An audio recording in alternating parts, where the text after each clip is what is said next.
नमस्कार बच्चों, स्वागत है आप सभी का एक और बहुत महत्वपूर्ण क्लास बीएससी एजी 5th सेमेस्टर वाले बच्चों के लिए प्लांट पैथोलॉजी। ये काफ़ी इम्पोर्टेंट पेपर रहेगा आपका। और प्यारे बच्चों, जो क्वेश्चंस सेलेक्ट किए हैं पूरे के पूरे टॉप 8 क्वेश्चंस हैं जो प्रीवियस ईयर परीक्षा पर आधारित हैं। तो वीडियो बहुत ज़्यादा इम्पोर्टेंट है और अच्छे से आप लोग क्वेश्चंस को क्लियर कर लीजिएगा, ठीक है ना। कंटिन्यू करते हैं क्लास को बच्चों। पहला क्वेश्चन क्या है अपन लोग देखते हैं। सो गाइस, हमारा पहला क्वेश्चंस आपकी स्क्रीन पर, यानी जो क्वेश्चंस है प्यारे बच्चों वो अपना क्या है बच्चों, तुलासिता यानी हरित बाली रोग। काफी इंपॉर्टेंट है ये प्रश्न प्यारे बच्चों। जो हरित बाली रोग है, जो हरित बाली रोग है, इसी रोग को मेरे भाई क्या बोलते हैं? इसी को बोलते हैं ग्रीन ईयर डिजीज। बच्चों क्या? इसी को बोलते हैं ग्रीन ईयर डिजीज, ठीक है ना। ग्रीन ईयर डिजीज यानी इसी को मेरे भाई बोलते हैं हरित वाली रोग, ठीक है ना। प्यारे बच्चों, मुख्य रूप से यह रोग किस फसल से संबंधित है? तो प्यारे बच्चों बाजरा से संबंधित है। अगर आपसे पूछा जाए कि जो हरित वाली रोग है यानी जो ग्रीन ईयर डिजीज है ये किस फसल में लगता है, किस फसल को हानि पहुंचाता है मेरे भाई? तो बाजरा में, ठीक है ना, पर्ल मिलेट। बात करी जाए प्यारे बच्चों कि यह रोग किसके द्वारा होता है, मतलब रोग का कारक क्या है? कॉजल ऑर्गेनिज्म मेरे भाई स्कैलोरोस्पोरा ग्रैमनिकोला यानी स्कैलोरोस्पोरा ग्रैमनिकोला नामक कवक के द्वारा यह रोग होता है मेरे भाई। किसके द्वारा? स्कैलोरोस्पोरा ग्रैमनिकोला नामक कवक के द्वारा बाजरे की हरित बाली रोग बीमारी होती है, ठीक है ना मेरे भाई। अच्छा, किसी भी प्यारे बच्चों किसी रोग को अगर हम डिस्क्राइब करते हैं, किसी रोग के बारे में अगर एग्जाम में प्रश्न पूछा जाए तो हमें क्या क्या मेरे भाई बताना पड़ेगा? सबसे पहले हमें बताना कि रोग का नाम क्या है प्यारे बच्चों, और फिर वह रोग किसके द्वारा होता है, मतलब रोग कारक हेडिंग आपकी पड़ेगी, है ना। रोग कारक हेडिंग के बाद अगर आप रोग कारक में लिख पाते हैं, इसके बाद बच्चों जो दूसरी हेडिंग हमारी पड़ेगी वो पड़ेगी लक्षण, यानी जो यह रोग है उसके क्या क्या लक्षण प्लांट्स पर दिखाई देंगे। दूसरी हेडिंग क्या पड़ेगी? लक्षण, ठीक है ना। और तीसरी प्यारे बच्चों हेडिंग जो हमारी पड़ती है रोकथाम, यानी बीमारी का कंट्रोल कैसे किया जाए, मैनेजमेंट कैसे किया जाए। तो किसी भी रोग के बारे में जानकारी लिखनी है, अगर हमें डिस्क्राइब में अच्छे से लिखना है, पेपर में लिखना है, तो बच्चों क्या करना है? सबसे पहले रोग का नाम और वह रोग किस फसल से संबंधित है, साथ ही साथ दूसरा जो पॉइंट लिखते हैं रोग कारक हेडिंग पड़ती है, तीसरी हेडिंग पड़ती है लक्षण यानी सिम्टम्स क्या होंगे उस रोग के, और चौथी हेडिंग जो पड़ेगी बच्चों वो पड़ेगी हमारी डिजीज मैनेजमेंट, कैसे रोग का प्रबंधन किया जाए। समझ गए बात को कि नहीं? वैसे ही हम लोग यहाँ पे पढ़ रहे हैं मेरे भाई, हम लोग इसीलिए यहाँ पे पढ़ रहे हैं। अभी तक मैंने क्या पढ़ा? जो बाजरे का हरित बाली रोग है मेरे भाई स्कैलोरोस्पोरा ग्रैमनिकोला नामक कवक के द्वारा होता है। बात करी जाए मेरे बच्चों कि लक्षण क्या दिखाई देंगे। मान लीजिएगा अगर रोग ये होता है किसी भी फसल पर, बाजरा की फसल में जब ये ग्रीन ईयर डिजीज बीमारी लगती है बाजरा में, तो लक्षण क्या क्या दिखाई देंगे मेरे बच्चों? तो पत्तियों पर पहले पीली सफेद धारियां पड़ जाती हैं, जिनके नीचे की तरफ रोमिल फफूंदी की बढ़वार दिखाई देती है। बाल निकलने पर बालों में दाने के स्थान पर टेढ़ी मेढ़ी हरी पत्तियां सी बन जाती हैं और बाली गुच्छे या झाड़ू जैसी संरचना ले लेती है। मेरे बच्चों क्या है? मेरे बच्चों क्या है कि जब इस रोग का प्रकोप होता है, किसका? जब ग्रीन ईयर डिजीज बीमारी का प्रकोप बाजरा में होता है तो क्या होता है मेरे बच्चों? पत्तियों पर पहले क्या होगा? पीली सफेद रंग की धारियां बन जाती हैं, जिनके कारण क्या हो रहा है मेरे बच्चों? जो पत्ती है वो नीचे की तरफ झुक जाती है और प्यारे बच्चों फफूंद की जो वहां पे ग्रोथ दिखाई देखने को मिलती है, ठीक है ना। बाली निकलने पर मेरे बच्चों क्या? बाली निकलने पर दानों के स्थान पर क्या होता है? टेढ़ी मेढ़ी हरी पत्तियां बन जाती हैं, मतलब पत्ती एक गुच्छे का रूप ले लेगी, झाड़ू नुमा रूप ले लेगी। बच्चों यही हमारी बीमारी कौन सी है यार? यही बीमारी हमारे मेरे बच्चों है ग्रीन ईयर डिजीज, बाजरे की हरित बाली रोग, ठीक है ना।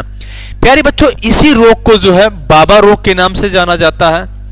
यानी अगर बात करी जाए मेरे बच्चों, अगर बात करी जाए बाजरे का हरित बाली रोग होता है मेरे बच्चों, इस रोग के कुछ अन्य नाम भी हैं। इस रोग के कुछ अन्य नाम भी हैं, जैसे इस रोग को अन्य नाम से भी जानते हैं मेरे बच्चों। कौन कौन से? जैसे कोई बाबा होगा उसकी दाढ़ी पाई जाएगी ना, तो उसे क्या बोलेंगे बच्चों? बाबा रोग भी इसे बोल देते हैं, इसे बाबा रोग भी बोल देते हैं ना। बाबा रोग बोल देते बच्चों, इसे जोगिया रोग के नाम से भी जानते हैं। बाबा रोग है या जोगिया रोग है ना, या दांडिया रोग के नाम से बच्चों जानते हैं। बाबा लोग मतलब डंडा लेके चलते हैं ना, तो दांडिया रोग के नाम से जानते हैं। बाबा रोग है ना, जोगिया रोग है, दांडिया रोग है बच्चों, ये सारे ही नाम होते हैं किसके, तुलासिता या फिर हरित बाली रोग के होते हैं मेरे बच्चों, ठीक है ना। अब हम चलते हैं आगे। आगे अगर बच्चों बात करी जाए इस बीमारी का मैनेजमेंट कैसे किया जाए, इस बीमारी का प्रबंधन कैसे किया जाएगा, यानी जो बीमारी इसकी रोकथाम मेरे बच्चों कैसे करी जाएगी, है ना, रोकथाम कैसे करी जाएगी, काफी इंपॉर्टेंट है ये पॉइंट। रोकथाम की बात करी जाए मेरे बच्चों, सबसे पहले हमें क्या है, शोधित बीज का प्रयोग करना चाहिए। सबसे पहले क्या है मेरे भाई, शोधित बीज का प्रयोग करना चाहिए, शोधित बीज का प्रयोग करना चाहिए, ठीक है ना, शोधित बीज का प्रयोग करना चाहिए, यानी सीड ट्रीटमेंट बच्चों करना चाहिए, ठीक है ना। अच्छा, इसके बाद हम मेरे भाई बात करी जाए, इसके बाद बात करी जाए, पहला पॉइंट क्या है, बीज को उपचारित करके बुआई करनी चाहिए, नंबर 1 इसे हम बोल सकते हैं। प्यारे बच्चों नंबर 2 की बात करी जाए तो क्या है, रोग ग्रसित पौधों को उखाड़ करके नष्ट कर दें, यानी जो भी डिजीज से अफेक्टेड प्लांट्स हैं उनको क्या है मेरे बच्चों, उन्हें उखाड़ करके नष्ट कर देना चाहिए, ठीक है ना। अच्छा, तीसरी बच्चों बात क्या है, तीसरे पॉइंट की बात करी जाए तो फसल चक्र को अपनाना चाहिए, क्या अपनाना चाहिए, फसल चक्रों। और 4 नंबर बच्चों बात करी जाए तो प्रारंभिक अवस्था से जिंक मैग्नीज कार्बामेट या फिर जिनेप का 0.2% का जली घोल का बच्चों क्या करें, छिड़काव करें। यानी बाजरे की हरित बाली रोग जो है इसके कंट्रोल करने के लिए अपन को 4 उपाय अपने को अपनाना है बच्चों। 4 उपाय वो कौन कौन से, सबसे पहले क्या करना चाहिए मेरे बच्चों, सीड ट्रीटमेंट करना चाहिए, बीज का उपचार करके बीज की बुवाई करें। दूसरी बात मेरे बच्चों, रोग ग्रसित पौधे जो भी हैं, जो भी डिजीज से प्रभावित पौधे हैं, रोग से प्रभावित पौधे हैं, उन्हें उखाड़ करके बच्चों क्या कर देना चाहिए, नष्ट कर देना चाहिए, ठीक है ना। पॉइंट नंबर 3, प्यारे बच्चों जहां पर बाजरे की हरित बाली रोग बीमारी ज्यादा जिन क्षेत्रों में लग रही उन क्षेत्रों पर क्या करना चाहिए, फसल चक्र अपनाना चाहिए, ठीक है ना। चौथा पॉइंट प्यारे बच्चों क्या है, अगर रोग की प्रारंभिक अवस्था उस समय अपन लोग क्या करें, जिंक मैग्नीज कार्बामेट या फिर जिनेब नामक जो रसायन आता है उसकी 0.2% मात्रा का प्रयोग कर देना चाहिए बच्चों, ठीक है ना। तो ये रोग कंट्रोल हो जाएगा। तो प्यारे बच्चों हमने पहली डिजीज पढ़ी, उस डिजीज का नाम क्या है, उस डिजीज का नाम बच्चों क्या है, ग्रीन ईयर डिजीज, हरित बाली रोग। क्वेश्चन नंबर 2 की तरफ चलते हैं। चलिए बच्चों क्वेश्चन नंबर 2 क्या है देखते हैं। एक और बहुत ही प्यारा और खूबसूरत क्वेश्चंस आपके मोबाइल की स्क्रीन पर। खैरा रोग, खैरा डिजीज बच्चों किसमें लगता है, खैरा डिजीज। बहुत ही अच्छा पॉइंट्स और इंपॉर्टेंट क्वेश्चंस आपके मोबाइल की स्क्रीन पर। प्यारे बच्चों सबसे पहले अगर हम बात करें जो खैरा बीमारी है बच्चों, ये सबसे पहले अगर हम बात करें प्यारे बच्चों किस फसल की मुख्य बीमारी से मानते हैं बच्चों, धान। यानी खैरा बीमारी मेरे भाई धान की एक मेजर बीमारी होती है प्यारे बच्चों। अब हम सबसे पहले देखते हैं प्यारे बच्चों कि खैरा बीमारी कैसे क्या होती है, ठीक है ना। तो प्यारे बच्चों यह रोग जस्ते की कमी से होता है, किस तत्व की कमी से होता है, यानी जो खैरा बीमारी है मेरे भाई वो जस्ता की कमी से होती है। जस्ता बोले तो जिंक, ठीक है ना।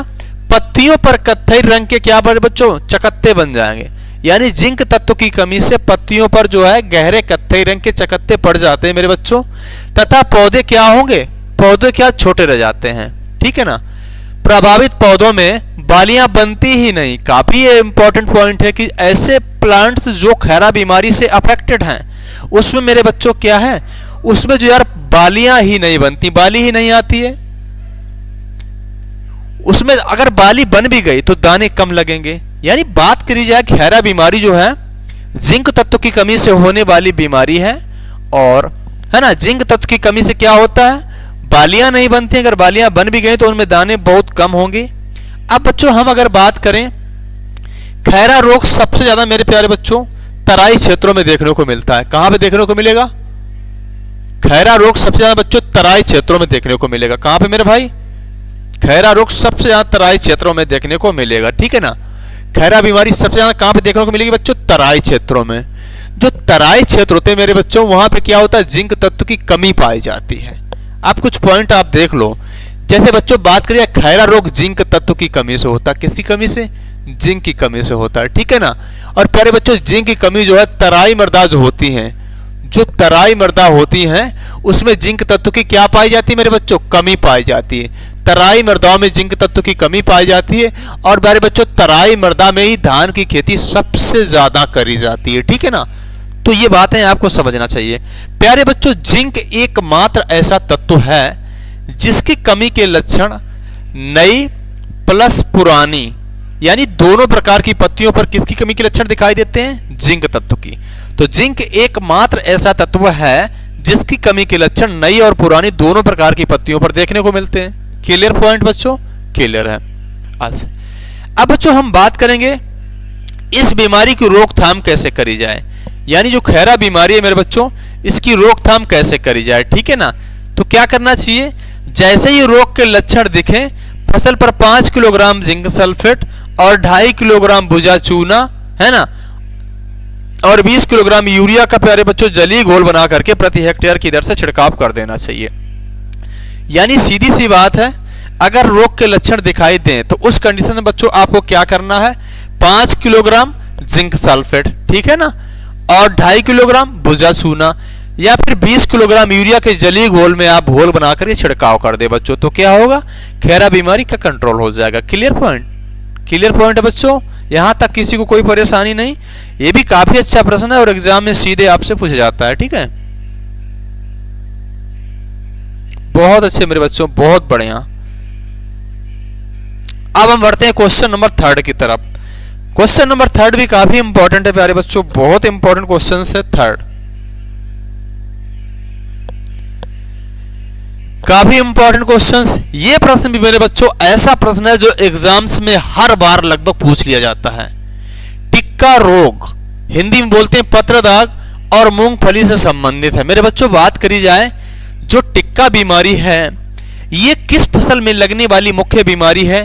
तो मूंगफली बच्चों। क्या? मूंगफली, ग्राउंड नट, ठीक है ना।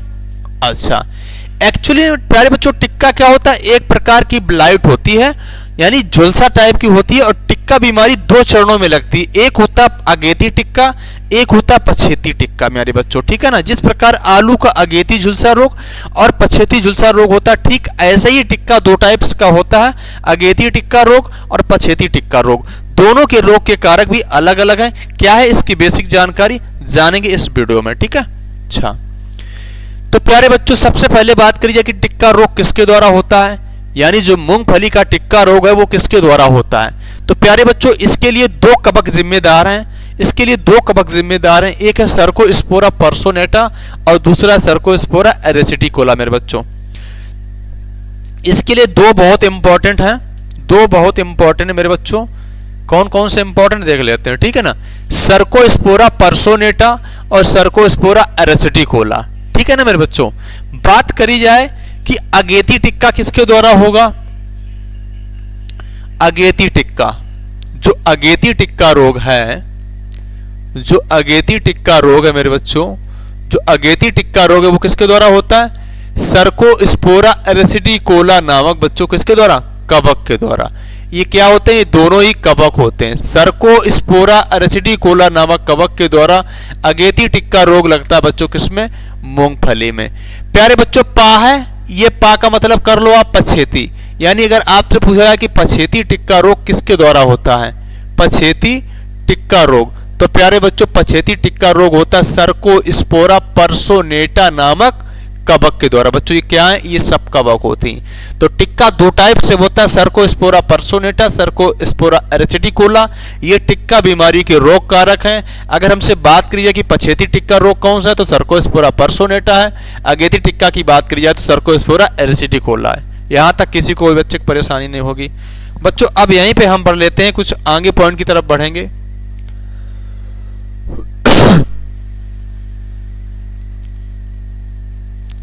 अब मेरे बच्चों हम जो पढ़ाने वाले आपको हैं, अब हम पढ़ाएंगे मेरे बच्चों कि जो मान लीजिएगा थोड़ी देर के लिए समझ लीजिए, आप बढ़िया से समझना बहुत जरूरी है बच्चों। अच्छे से समझना और अच्छे से पेपर करके आना, एग्जाम में बहुत ज्यादा आपको लाभ मिलेगा मेरे बच्चों, ठीक है ना। बहुत बढ़िया। अब आप देखिए, अब आप देखिए इस प्रश्न को, ठीक है ना।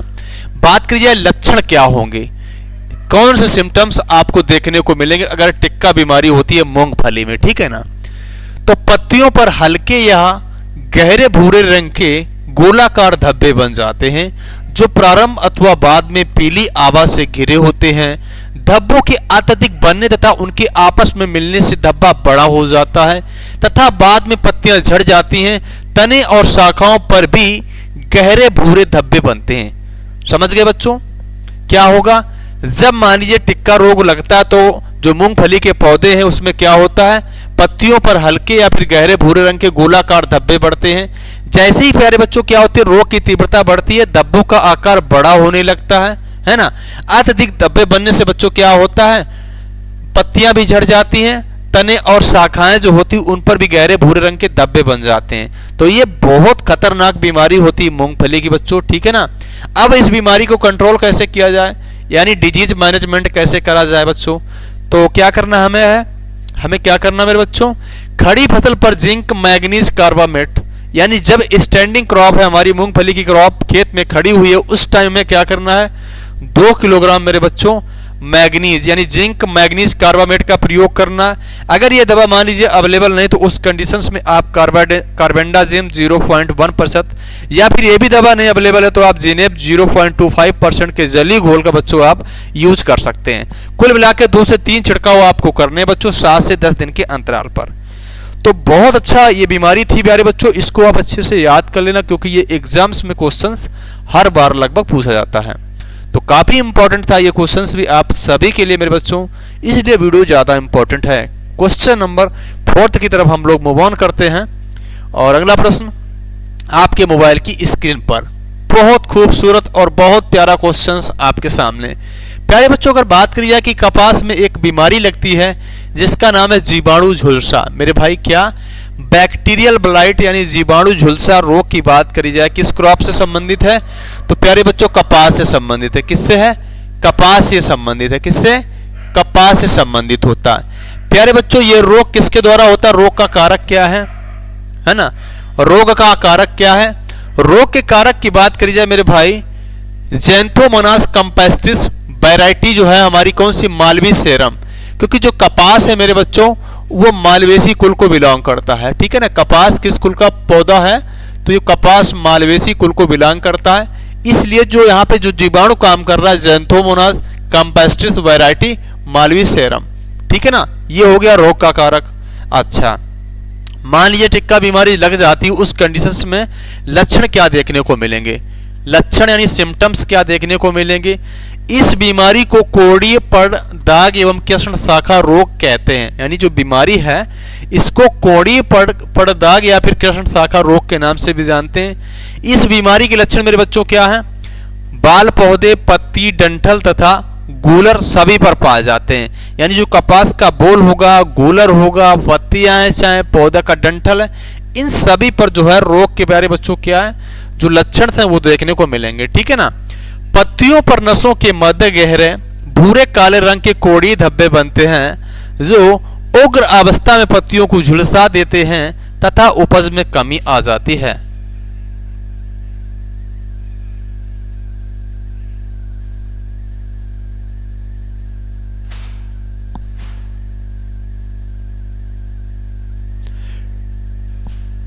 चलिए भाई इसके बाद हम लोग इसी सेशन में क्वेश्चंस को पूरा करेंगे बच्चों। अभी हम देख रहे हैं सिम्टम्स क्या पढ़ने वाले हैं, सिम्टम्स। तो प्यारे बच्चों इस बीमारी के जो लक्षण है हम लोग देखते हैं। कृष्ण शाखाओं का रंग कैसा बच्चों जाएगा, काला हो जाएगा। गूलर पर क्या होगा, गोल जली भूरे धब्बे बन जाएंगे और जैसे रोग की तीव्रता बढ़ती जाती है धब्बों का रंग बच्चों क्या है, काला हो जाएगा, ठीक है ना, काला हो जाएगा। इस प्रकार से ये सारे लक्षण आपको देखने को मिलते हैं। अब इसी में हम बच्चों बात करें कि डिजीज का मैनेजमेंट कैसे करा जाए, यानी जो बीमारी है इसका कंट्रोल कैसे करा जाए, तो हम लोग यहाँ पे देख लेते हैं। क्वेश्चन नंबर नेक्स्ट देखेंगे बच्चों।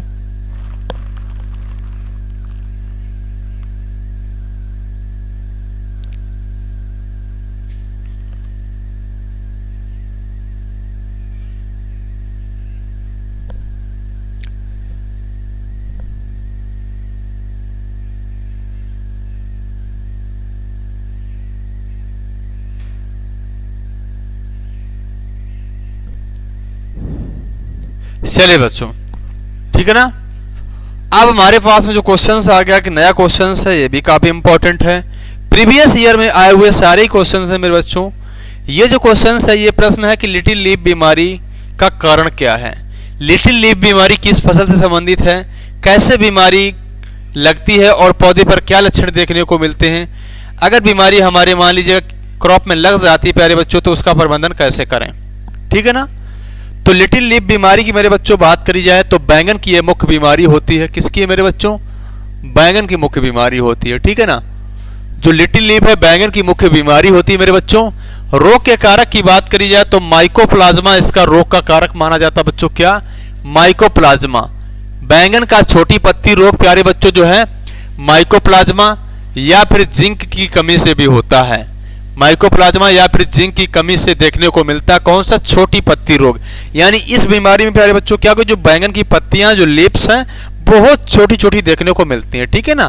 तो लिटिल लीफ बीमारी बैंगन में लगने वाली बीमारी प्यारे बच्चों है, माइकोप्लाज्मा के द्वारा होती है, या फिर यही बीमारी जिंक तत्व की कमी से भी देखने को मिलती है। बात करी जाएगी कि लक्षण क्या इसके रहने वाले हैं। लक्षण की बात करी जाए मेरे बच्चों, पौधे छोटे होते हैं। सीधी सी बात है, जब पत्तियां छोटी होंगी तो प्लांट भी कैसा होगा, छोटा होगा, ठीक है। तथा पत्तियां ज्यादा निकलती हैं, है ना, जो छोटी होती हैं तथा गुच्छे में रहती हैं। तो सीधी बात है बच्चों, पौधे की हाइट भी कम रहेगी, पत्तियां संख्या में ज्यादा निकलेंगी, पत्तियां छोटी छोटी रहेंगी और जो फल भी बनेंगे बहुत छोटे छोटे मिलेंगे प्यारे बच्चों। प्रकाश संश्लेषण की क्रिया सही से नहीं हो पाएगी मेरे बच्चों, इसलिए फल भी बहुत छोटे और अनियमित आकार के देखने को मिलते हैं। अब हम बात यहीं पे करेंगे कि इस बीमारी का कंट्रोल कैसे करा जाए। प्यारे बच्चों, जो लिटिल लीफ बीमारी है इसका प्रबंधन कैसे करा जाए, ये काफी इंपॉर्टेंट क्वेश्चन है, आपको समझना चाहिए इस प्रश्न को। अब बच्चों हम बात करेंगे कि रोकथाम की बात करी जाए कि रोकथाम कैसे क्या यहाँ पे होना चाहिए। तो मेरे भाई रोकथाम की बात करी जाए तो टेट्रासाइक्लिन 0.05% घोल से पौधे को क्या करना चाहिए, 20 मिनट तक जो है शोधित कर लेना चाहिए और 15 दिन के अंतराल फसल में इसका छिड़काव भी करना चाहिए। या फिर मान लीजिएगा खेत कोई मिट्टी है उसमें फॉरेट का आप प्रयोग कर सकते हो, 15 किलोग्राम प्रति हेक्टेयर के हिसाब से आप फॉरेट का यूज कर सकते हैं, तो भी बीमारी कंट्रोल में आ जाएगी बच्चों, ठीक है ना। चलिए नेक्स्ट क्वेश्चन देखेंगे मेरे भाई, क्वेश्चन नंबर नेक्स्ट, काफी इंपॉर्टेंट, मोस्ट क्वेश्चंस इंपॉर्टेंट, बहुत अच्छा प्रश्न है मेरे बच्चों, अक्सर एग्जाम में सीधा पूछा जाने वाला प्रश्न, बहुत बेहतरीन और बहुत प्यारा क्वेश्चन है, सीधे ही एग्जाम में आपसे पूछा जाता है, इसलिए इस क्वेश्चन को आपको अच्छे से देखना चाहिए।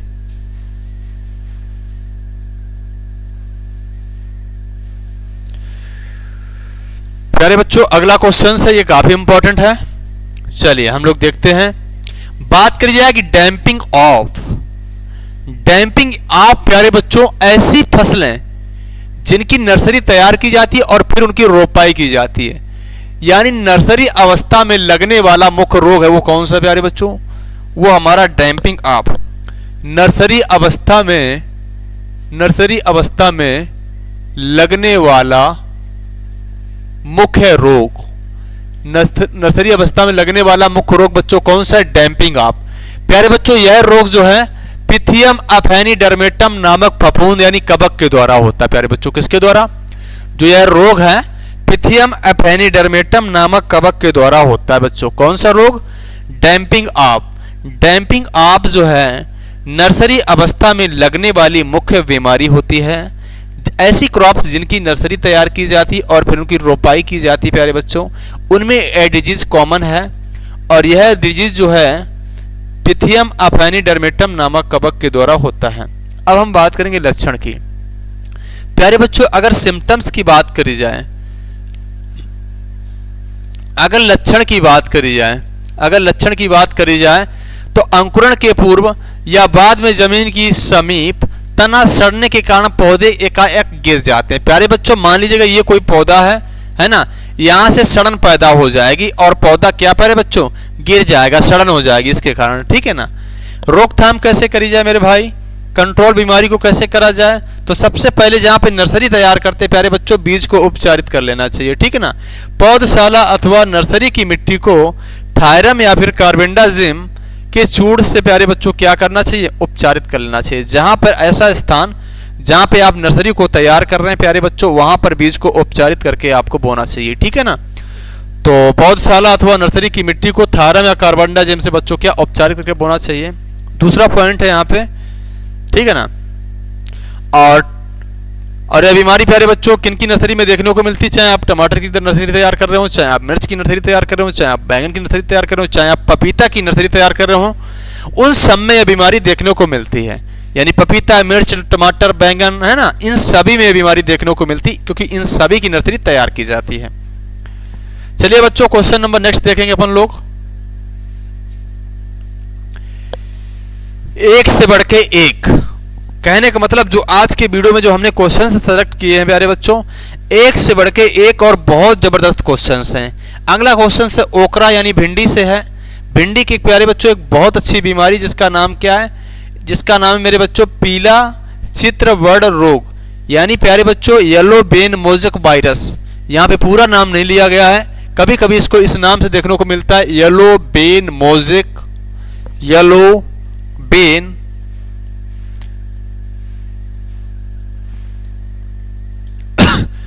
येलो बेन मोज़ेक वायरस, ठीक है ना प्यारे बच्चों।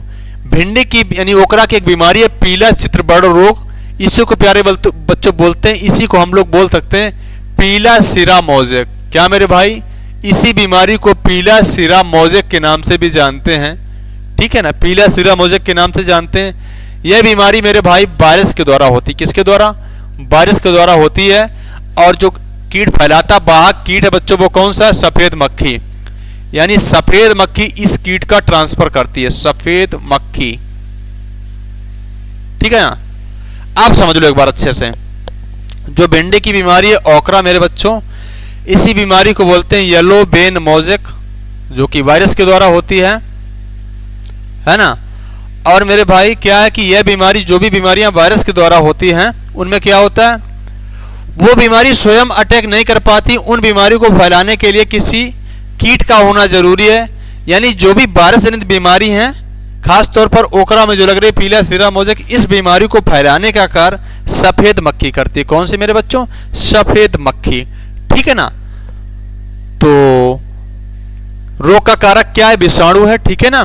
लक्षण की बात करिए तो क्या होगा, पत्तियों पर पीले, क्योंकि पीला सिरा मोज़ेक है तो क्या होगा, जो पत्तियों का सिरा होगा वो पीला हो जाएगा, तो पत्तियों पर पीले और हरे रंग के चकत्ते बन जाते हैं। संक्रामक अधिक तीव्र होने पर पूरी फसल पीली दिखाई देती है।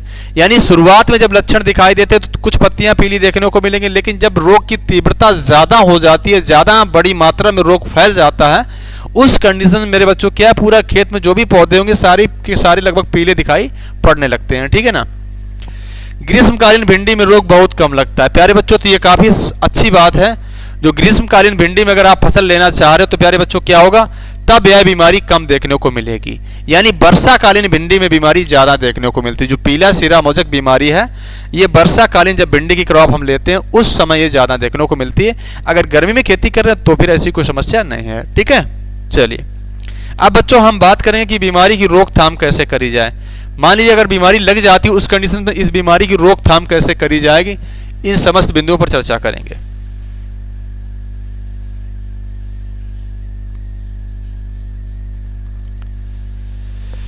प्यारे बच्चों काफी इंपॉर्टेंट पॉइंट ये कि रोकथाम कैसे करी जाए। तो रोग अवरोधक किस्में होती हैं, कुछ ऐसी वैरायटी जो ग्रो डिजीज रेसिस्टेंट वैरायटी जिसमें रोग नहीं लगता है, उन वैरायटियों की भाई खेती करनी चाहिए, है ना। तो जैसे अपन ये पूसा साबनी है मेरे बच्चों, पूसा साबनी एक ऐसी किस्म है कि जिसमें जो है येलो यानी पीला सिरा मोज़ेक जो भिंडी की बीमारी है, बीमारी लगती ही नहीं, तो इस वैरायटी खेती करनी चाहिए। अच्छा सर, दूसरी बात, सफेद मक्खी क्या कर रही थी मेरे बच्चों, सफेद मक्खी बीमारी को फैला रही थी, इसलिए इसको मारने के लिए अपन लोग क्या करें, मेटासिस्टाक की 1 लीटर मात्रा का घोल बना करके प्रति हेक्टेयर की दर से बच्चों क्या करें, छिड़काव कर दें। यानी मेटासिस्टाक नामक दवा की 1 लीटर मात्रा का घोल बना लें अच्छे से और छिड़काव कर देंगे, तो जो विषाणु की बीमारी है उसे ट्रांसफर यानी वाहक का काम जो कीट कर रहा है सफेद मक्खी, वो मर जाएगी और बीमारी कंट्रोल हो जाएगी। क्लियर पॉइंट, बहुत बढ़िया बच्चों, शानदार, बहुत अच्छा सेशन है आप सभी के लिए, बहुत प्यारा वीडियो है आप सभी के लिए।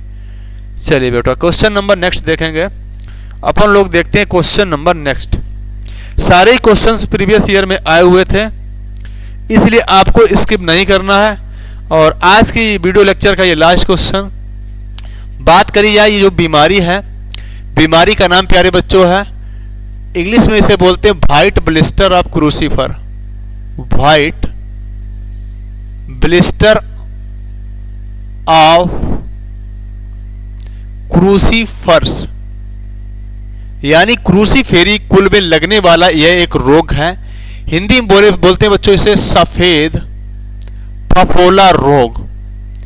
सफेद फफोला रोग।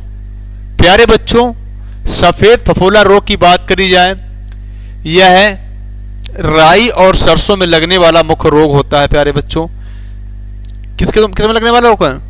राई और सरसों में ज्यादा देखने को मिलता है। राई सरसों है ना। फूल गोभी और पात गोभी बच्चों इसमें देखने को मिलता है। फूल गोभी हो चाहे पात गोभी हो, है ना, राई सरसों फूल गोभी पात गोभी, इन सब में यह बीमारी देखने को मिलती है। बीमारी का नाम क्या है? सफेद फफोला रोग या white blister of Cruciferae. Clear point बच्चों? अच्छा, अब बात करिए यह रोग का कारक क्या है मेरे बच्चों। रोग कारक क्या है इसका? रोग कारक क्या होगा? ठीक है, रोग कारक क्या होगा? रोग कारक तो प्यारे बच्चों एल्ब्यूगो कैंडिडा नामक कवक से होता है। एल्ब्यूगो कैंडिडा नामक कवक से यह बीमारी होती है। ठीक है ना, किसके द्वारा? एल्ब्यूगो कैंडिडा नामक कवक के द्वारा बीमारी होती है मेरे बच्चों। अच्छा, लक्षण क्या इसके बच्चों देखने को मिलेंगे? पत्तियों की निचली सतह पर उभरे हुए सफेद फफोले बनते हैं। जो मान लीजिए सरसों राई की पत्तियां होती उस पर उभरे हुए बच्चों क्या है? उभरे हुए सफेद फफोले धब्बे जैसे दिखाई देते हैं, है ना। और बाद में प्यारे बच्चों जो पुष्प विन्यास होता है, जो फूल होता है, वो भी विकृत हो जाता है, बेकार उसका रूप हो जाता है, जिससे क्या होता है बच्चों? फलियां नहीं लगेंगी। जब फलियां नहीं बनेंगी बच्चों तो क्या होगा? राई सरसों का उत्पादन बढ़िया नहीं होगा, है ना। इस प्रकार हमारी फसल को ये रोग हानि पहुंचाता है। ठीक है ना। मान लीजिए अगर खेत में ये रोग लग जाता है, उस कंडीशन में इस बीमारी से निदान कैसे पाएंगे? ठीक है, छुटकारा कैसे पाएंगे? तो क्या है मेरे बच्चों, इसकी रोकथाम भी उपरोक्त रोगों की भांति की जा सकती, यानी किसी कवकनाशी का आप प्रयोग कर सकते हो बच्चों। किसी कवकनाशी बहुत सारे उनका आप यूज कर सकते हो। नंबर 1 किसी कवकनाशी का यूज कर सकते हो। नंबर 2 बच्चा, नंबर 2 क्या है? कवकनाशी का आप यूज कर सकते हैं, है ना। और प्यारे बच्चों रोग अवरोधी किस्मों की बुवाई करें। रोग अवरोधी किस्मों की बुवाई करें। रोग अवरोधी किस्में आपको लगानी चाहिए मेरे बच्चों। ठीक है ना। और प्यारे बच्चों, और जो कर्षण क्रियाएं होती हैं वो भी समय समय पर करनी चाहिए आपको। कर्षण क्रियाएं टाइमली करें आप। कर्षण क्रियाएं समय पर करें। अगर ये सारे फैक्ट्स अपन लोग अपनाते हैं प्यारे बच्चों, तो निश्चित ही सरसों की खेती में जो बीमारी लगती है उसका हम निदान कर सकते हैं। तो प्यारे बच्चों ये थी आज की क्लास। उम्मीद करता हूँ वीडियो लेक्चर आपके लिए लाभकारी रहेगा। सारे क्वेश्चंस प्रीवियस ईयर में आए हुए सेलेक्ट किए थे। Thanks for watching.